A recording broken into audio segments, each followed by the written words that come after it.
The cold wind howled through the abandoned mansion, making the broken windows rattle like the distant echo of a restless soul. Inside, darkness clung to every inch of the space, suffocating any light that dared to seep in. At the heart of this decrepit structure stood Lauren, her breath visible in the chilly air.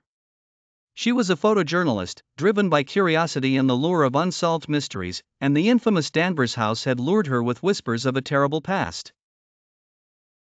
They said the mansion was cursed, that no one who entered ever left the same.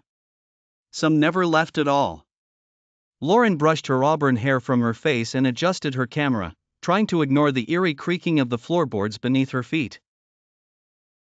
Her guide, an old caretaker named Edgar, had described the house as a labyrinth of sorrow.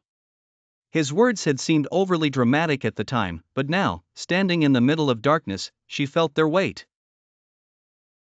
"Stay close to the walls," Edgar's voice echoed in her memory.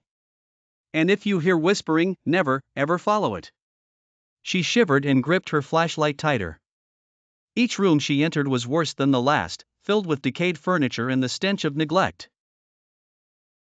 As Lauren raised her camera to snap a photo of a dilapidated chandelier, she heard it, a soft, almost indistinct whisper.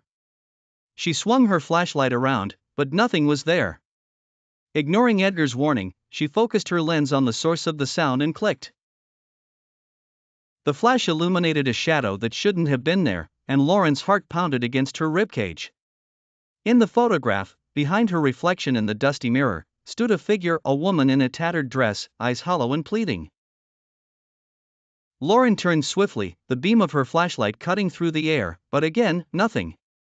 She tried to steady herself, maybe it was just her mind playing tricks. But as she ventured further, the whispering grew louder, more insistent, forming words she couldn't understand. The walls seemed to close in, the temperature dropping further as if an unseen presence were drawing the warmth from her very soul. Suddenly, her flashlight flickered, casting dancing shadows that morphed into sinister shapes. In a panic, Lauren fumbled to switch it back on, but it was too late. The whispering was now deafening, and she felt a cold, bony hand wrap around her wrist.